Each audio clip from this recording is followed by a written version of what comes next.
Quand j'étais au Mexique, j'ai eu la chance de rencontrer un réalisateur et producteur de films et documentaires mexicain qui parle français et qui a appris à parler français par lui-même, tout seul. Donc, je l'ai interviewé parce que je me suis dit que ça vous intéresserait de savoir comment est-ce qu'on peut apprendre par soi-même et de voir que c'est possible. Alors, c'est parti, on écoute. Salut, alors je suis ici au Mexique avec le réalisateur Abraham Escobedo Salas. Bonjour Abraham. Bonjour, merci pour l'invitation à ton programme de YouTube.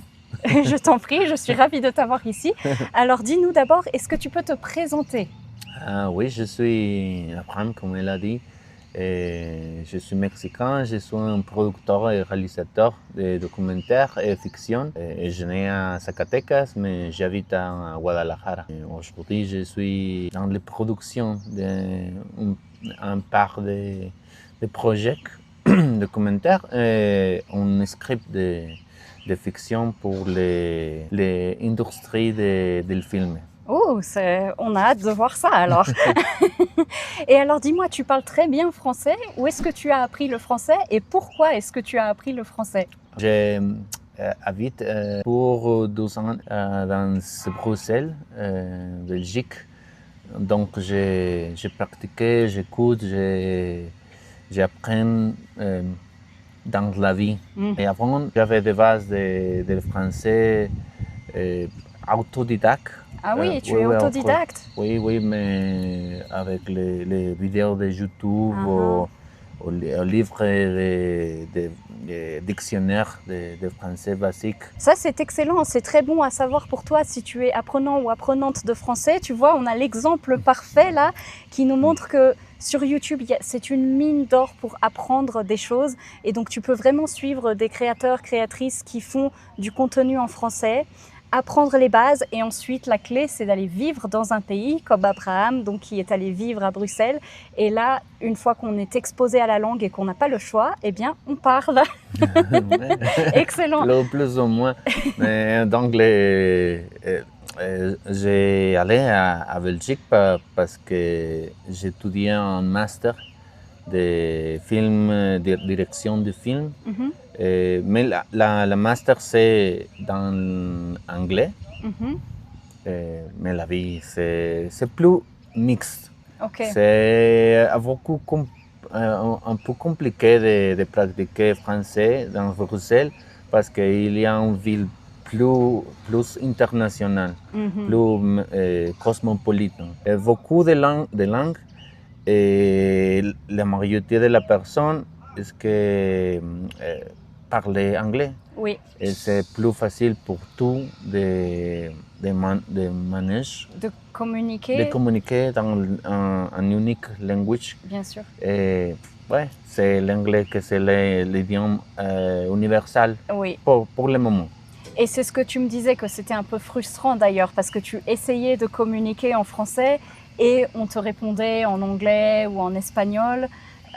Tout comme j'ai d'autres étudiantes et étudiants qui me disent « Ah, je suis allée à Montréal, j'espérais parler français et dès qu'on entend que j'ai du mal, les gens ne sont pas patients et passent tout de suite à l'anglais. » Alors toi, si tu apprends le français, je te recommande vraiment d'essayer de dire « Non, j'apprends le français, je veux parler français, soyez patient s'il vous plaît. » Oui, c'est très important de dire, de demander de l'aide de la personne que je suis pratiquant le français, je suis un pratiquant de français.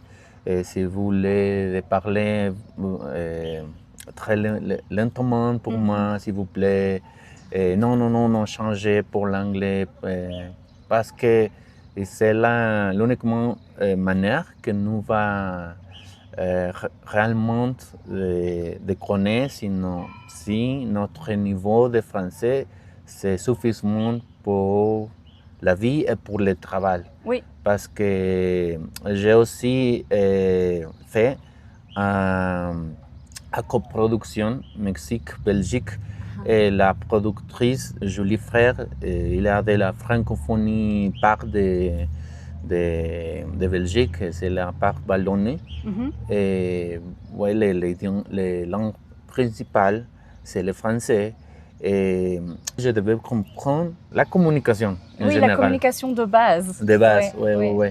Mhm. Et je crois que quelques personnes de quelques pays, c'est très heureux de voir, d'écouter les autres personnes travailler les Essayez. langues, essayer les langues, parce que si elles voient que tu es travaillé, estás tratando de Oui, si integrarte. elle voit que tu essaies de parler, de t'intégrer. Oui, Mhm. intégrer, une chose que c'est très important pour beaucoup de pays.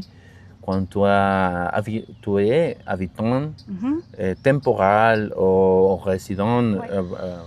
avec un long temps, pour les citoyens du pays, c'est plus important que tu essayes de l'intégration. Mhm. Et elle est un big part, une grande part de l'intégration, c'est la langue. Exactement. Ouais. Parce que tu vas voir les costumes, l'interaction, ouais, beaucoup de Oui, c'est choses. ça, les coutumes, tu peux beaucoup plus t'intégrer dans le pays et comprendre les nuances et que tu peux beaucoup mieux comprendre la culture quand tu comprends la langue.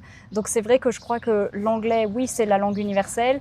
Oui, on peut aller dans à peu près toutes les grandes villes en parlant anglais, mais si on veut vraiment s'intégrer, comprendre la culture, comprendre ce qui se passe autour de nous, eh bien, il faut parler la langue, effectivement. Et voilà, donc on arrive à la fin de la vidéo. Nous avons tenu toute une conversation donc en français. Ça ne veut pas dire que le français de mon interlocuteur était parfait.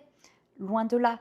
Il a fait des erreurs, il a cherché ses mots, mais c'est ce que je veux vous montrer. Je suis vraiment ravie qu'Abraham ait été d'accord pour vous présenter cette vidéo parce que c'est vraiment important de comprendre que quand on apprend une langue, il va y avoir des hésitations. C'est normal. Vous allez faire des erreurs. C'est normal.